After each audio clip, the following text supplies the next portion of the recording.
Welcome to Law You Should Know. The law affects every aspect of our lives, our home, our jobs, and our recreational activities. Now you can learn about the law and how to protect yourself against the loss of your liberty or property. Learn how to stand up for your rights and seek compensation when you have been wronged. Your host for Law You Should Know is attorney Kenneth J. Landau with the Mineola law firm of Shane, Dox, Denisi, and Corker. He's a member of the Committee on Professional Ethics of the Bar Association of Nassau County and counsel to the Nassau Academy of Law. And now, here is your host for Law You Should Know, attorney Kenneth J. Landau. Hi, this is Ken Landau, and welcome to Law You Should Know. Today we're continuing our discussion of the summary jury trial. On our expert is attorney Kevin P. McMullen. He's also an attorney with an advanced degree in international and legal studies. He's a retired Army reservist who achieved the rank of lieutenant colonel in the infantry. He's a graduate of senior service schools in all three services. He's a ghostwriter and a legal scholar, and we're honored to have him here today sharing his knowledge and his research about the summary jury trial. Welcome back, Kevin, and please continue your presentation about the summary jury trial. Lawyers can earn CLE credit for listening to this program along with Part 1. Just listen for the code at the end of the program and further details later on. Thank you, Ken. I think we'll make every speech department happy and refocus since we're talking and you're hearing us a week later. A summary jury trial is a complete civil trial from jury selection to verdict conducted in a single day. Not necessarily a trial of every element in the cause of action. It can be a binding trial or a non-binding trial. And we have two patterns of binding summary jury trials in New York. The original Chautauqua pattern, which has 4 limited grounds for appeal, and the Bronx pattern, which has no appeal on any grounds. The summary jury trial has several steps. Step 1, the voir dire, conducted by the judge. Step 2, a 10-minute opening statement by each attorney. Step 3, each attorney is given 1 hour for presentation of evidence, which can include documentary evidence and 2 witnesses. He may also cross-examine his opponent's witnesses, but that time counts as part of his hour. Step 4 are the 10-minute summations by each attorney. Step 5, the jurors submit questions to the judge for the attorneys if they wish to do so. Step 6, an abbreviated charge. Step 7, the deliberations. Step 8, the verdict. Step 9, any post-trial motions. Step 10, the judgment. And then the appeal, Step 11. We were dealing with the initiation of the summary jury trial when we ended our last program. And we were talking about how the judge coordinates the both the non-binding and the binding summary jury trial. That he requires a stipulation as to various matters between the two parties, that he coordinates the details, including the schedule for submitting documents and for making objections. He conducts an evidentiary hearing on the various objections and gets the witness lists from the attorneys, including of live witnesses, and requests the charge and proposed verdict sheet. The judge sets the date for the trial, 40 to 90 days in advance in Chautauqua, 50 in the Bronx. At the last pretrial conference, the judge conducts an evidentiary hearing on the admissibility of various items of evidence. I have a yellow sheet that Judge Lucindo Suarez, the statewide coordinator, sent me. You can't see it over the radio, though I can show it to Ken. It's a rumpled yellow sheet with all kinds of notes and arrows and so forth. And we know the attorneys because the judge has stapled their business cards to the yellow sheet. It's become that informal. The judge will also require usually the parties to attend the summary jury trial and encourage the justice for the insurance company to do so also. Either party may accept the opposing party's last offer before the jury comes in with the verdict. There are, of course, variations in this procedure. both temporary and permanent. There are temporary variations, that is, for any one trial. As I said before, the judge may allow the attorneys to pick the jury the day before the trial. This allows them to conduct a longer voir dire. He may grant extra time in presentation of the case if a witness proved incalcitrant, or they decided they needed an additional witness, or the case turned out to be more complex than they expected. He may grant the plaintiff a 10-minute rebuttal for presentation of evidence. Again, he may allow extra witnesses to each side, on motion, of course. The jury may read the compendia during any recess, for example, lunch, at the judge's discretion. And you may be able to talk the judge into a 10-minute recess before the summations. There are also permanent variations in different counties. For example, Ulster County requires even non-binding summary jury trials to receive the consent of both parties. It also requires both the attorney and the client to sign the stipulation. I referred earlier to the case in the Appellate Division 2nd Department where the plaintiff changed lawyers, then tried to back out of the stipulation, which of course she hadn't signed because it wasn't required in that county. It would be better probably to get the client's signature. You're less likely to have recriminations from the client if the client is dissatisfied with the result. Monroe County, in its permanent variations, allows 90-minute presentations of evidence, 3 witnesses, and sets a deadline for deliberations by the jurors at 7 p.m. But, of course, then they'd have to come back the next day. The Bronx County has the most elaborate rules. The attorneys sign a transfer agreement to remove the summary jury trial from the regular part to the summary jury part, a statement of stipulated or uncontested facts, a statement of contested facts or law, the plaintiff's itemized statement of all special damages, and various lists of exhibits, medical records, and witnesses. New York County has rules very similar to those in the Bronx. Let's then turn to part 3 of my presentation, experience and advice. That is, experience with the summary jury trial and advice to attorneys for attorneys' adaptations to this format. They can be in general, for control of the evidence, for presenting documentary evidence, or the summations.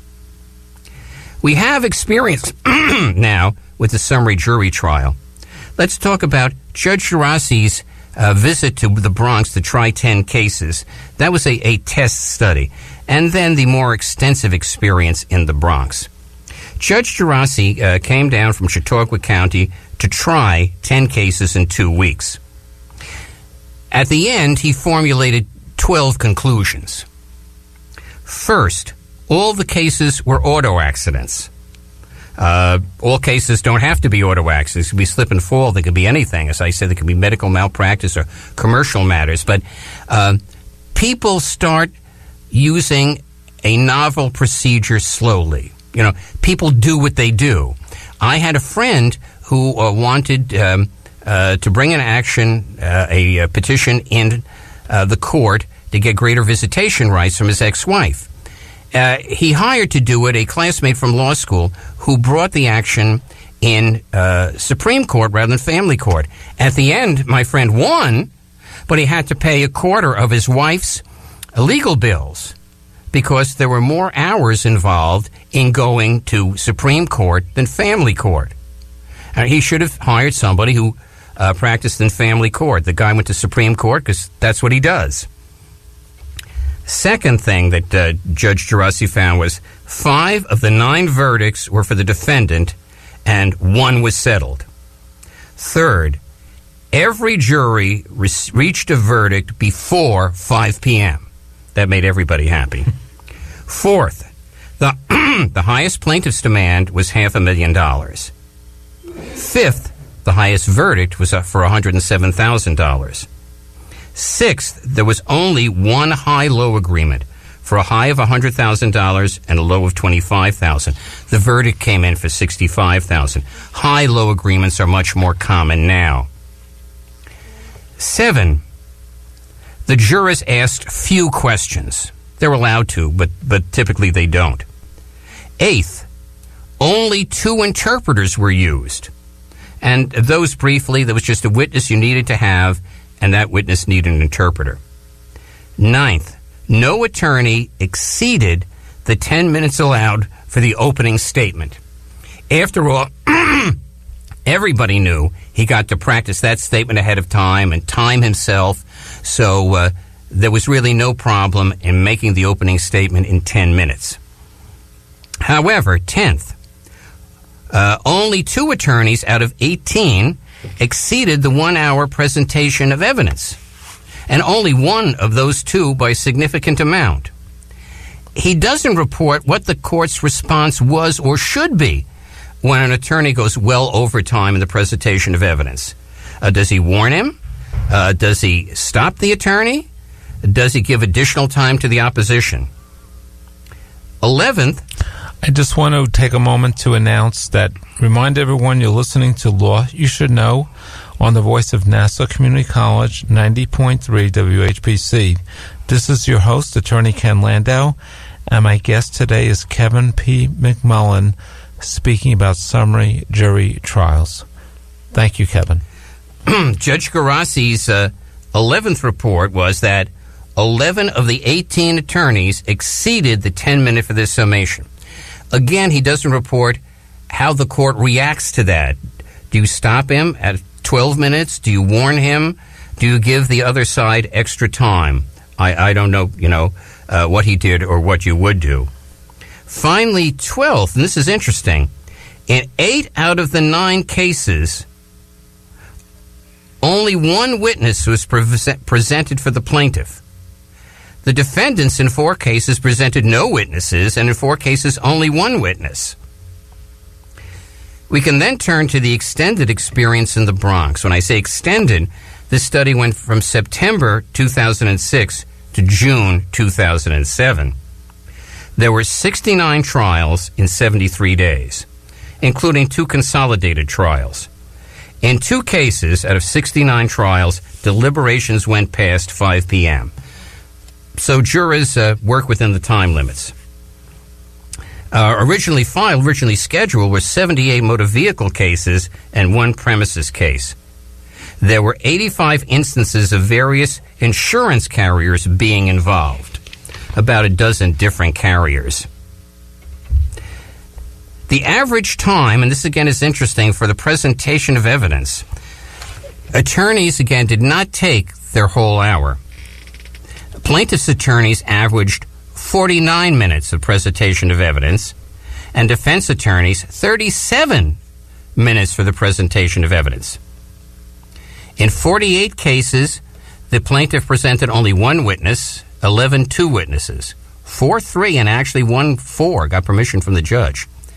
Defendants in 37 cases presented no witnesses, and in 21, only 1 witness. The lesson here, I think, is that brevity is the soul of wit. Don't lose the jurors' attention by boring them, by being repetitive. On that note, we're just going to take a short break again to remind everyone that Kevin P. McMullen is telling us about the summary jury trial. You're listening to Law You Should Know. Attorneys can get CLE credit for this particular program, and details and a code will be provided later in the program. You're listening to 90.3, the voice of Nassau Community College, also on the internet at nccradio.org. We'll be back in a moment. This program is brought to you by Nassau Community College, which offers a paralegal studies program. Students can major in paralegal studies while earning their associate's degree, or earn a paralegal certificate if they already have a college degree. These programs can even help you start a second career as a paralegal. It's a program for anyone who wants to work in a law office assisting lawyers, the government, or a position in an insurance company. More information about full-time, part-time, days, evenings, weekends, or online courses is available by calling 516-572-7774 or by email at paralegal@ncc.edu.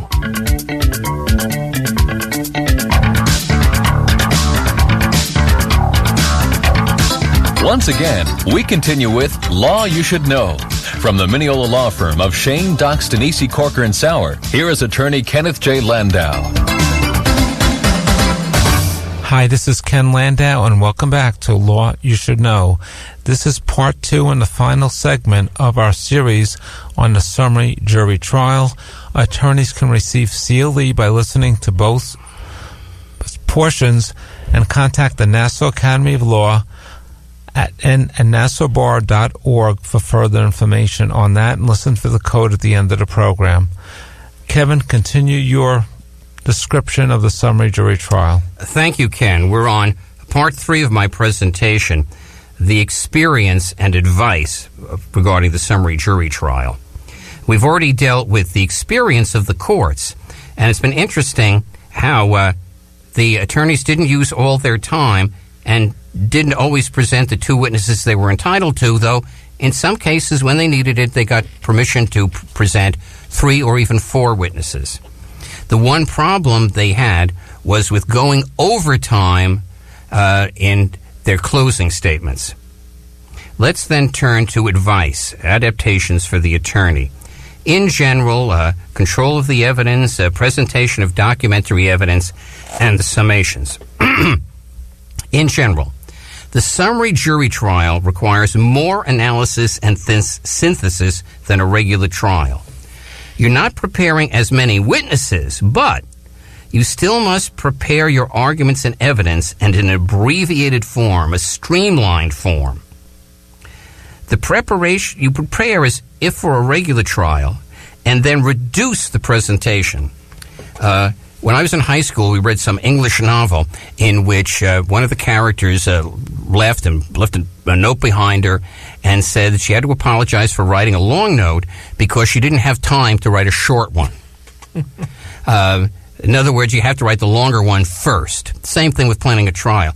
Judge Ray cited this same instance in an article he wrote about the Vanishing Trial, but he couldn't remember the name of the novel either. I think it was probably Lady Susan by Jane Austen, but I wouldn't want to bet my life on that. So you have to streamline your presentation. Prepare as if for a regular trial, then reduce your presentation. Devise a strict order of proof. You have no time to wiggle around the subject in a summary jury trial. Think of a summary jury trial as an alternative to a motion for summary judgment. You have much the same preparation, only now you're going to present a couple of live witnesses and do it before a jury instead of before a judge. A summary jury trial also requires an intense style of oratory. You need to compose your speeches and your presentation of evidence and even your summation. Compose it, polish it, practice it, all those speeches. Ultimately, you produce an outline from which you speak, an outline of clues, of cues, not of whole sentences. Use a bold felt-tip pen to write in big, dark letters the key words you need to remind you of what you want to say. Have your speech phrased correctly when you're addressing the jury because you have practiced. Practice aloud, standing up 3 times. That will do wonders for your fluency. The summation is, of course, more difficult to compose than the opening statement, but you can do it. You know all the opposition's arguments and evidence before the trial. Outline a summation, leave a wide margin to the right, and then during the trial, revise your notes, that is your cues, in a contrasting color of ink. Cross out certain things. In the column on the right, add certain things. In a summary jury trial also, clarity is more important than emotion. You need rigorously coherent thinking, leading to that coherent outline and then clarity of expression. Remember the canons of rhetoric: invention, arrangement, expression, memory, and delivery. You want to work closely to that result. Let's talk now about control of the evidence. By this I mean using a stipulation or a pretrial motion to suppress abuse of the rules of evidence by your opponent. You want no late, unsworn, or ex parte documents, such as in Judge Geraci's case. You also want to be careful in composing a complete statement of your client's damages, whether you're the plaintiff or defendant with a counterclaim. You have to do it carefully because in a summary jury trial, there's no time to reform inaccurate figures. In that case I referred to earlier, which Gerasi tried, the plaintiff was an old lady, and as her damages, she presented all her medical expenses from all causes or for years. Not just medical expenses occasioned by her injury, even if the garage door did come down and hit her on the head.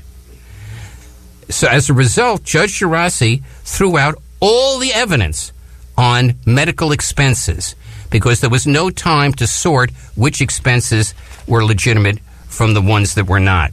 So the case went to the jury solely on the question of conscious pain and suffering. If damages are all that you're trying, then the plaintiff should alert the jury to the facts of the accident. This is emotionally, psychologically important. You can employ evidence a la Hyundai, that is, evidence which helps to explain something else. In this case, helps to explain the injury. So, for example, you can explain that the bus ran over the plaintiff's foot to explain the injury and to alarm the jury simultaneously. There may be also a question decided in the case already, or there may be an agreed statement of facts. Make sure you present that to the jurors.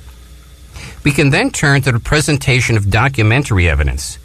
You want to provide the compendium of documents to each juror. You want to arrange the documents in the order in which you will refer to them in your oral presentation.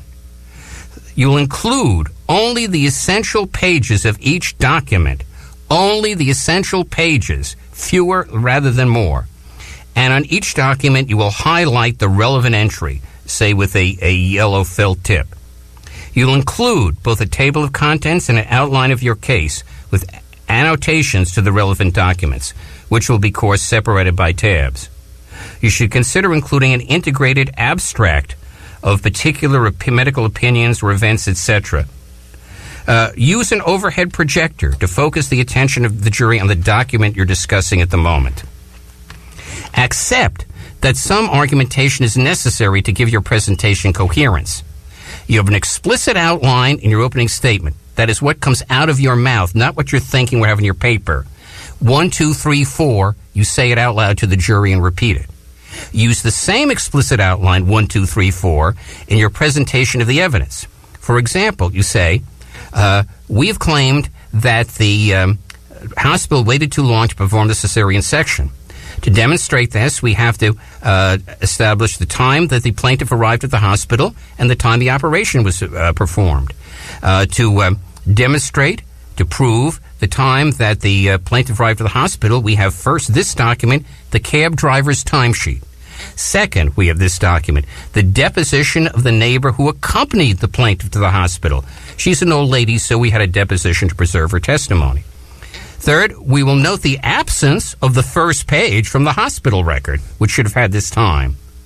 And fourth, we now have the live testimony of the plaintiff mother.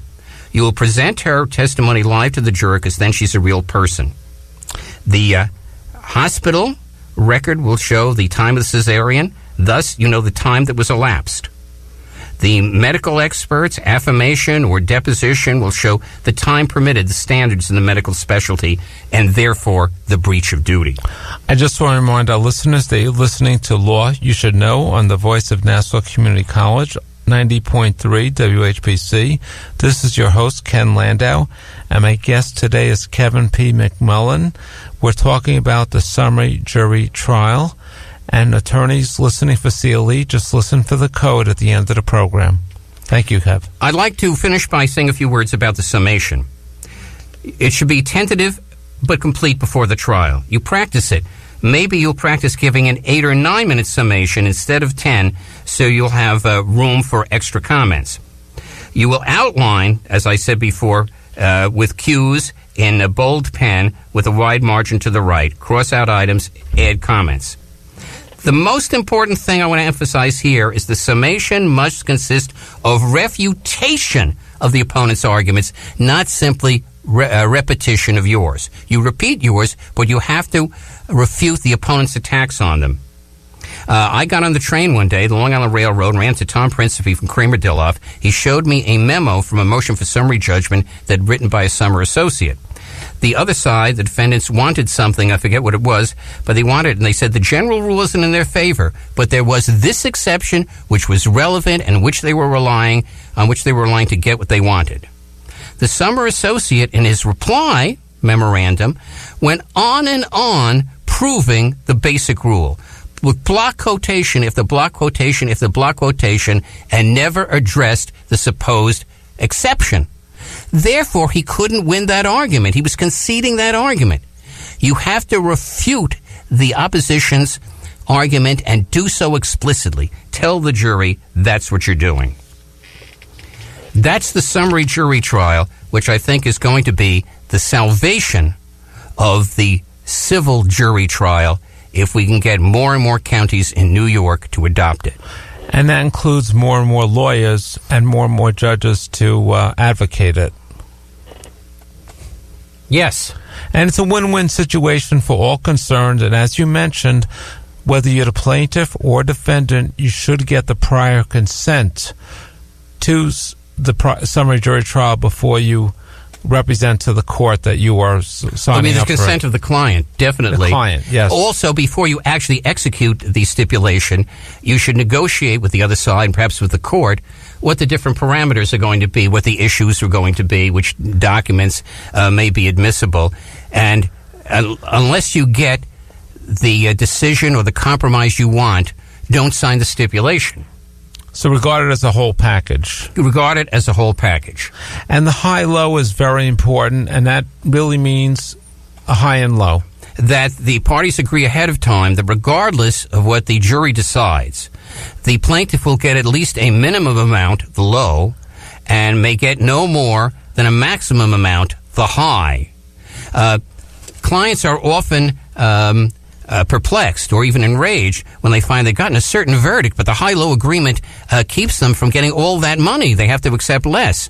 What, of course, they don't understand, which has to be explained to them ahead of time, is that regardless of what the jury does in the verdict, the trial court will probably take a big swath off that verdict, and then the appellate division may take a bigger chunk off. And maybe limitations in insurance coverage as well. Kevin, I thank you for giving the excellent presentation.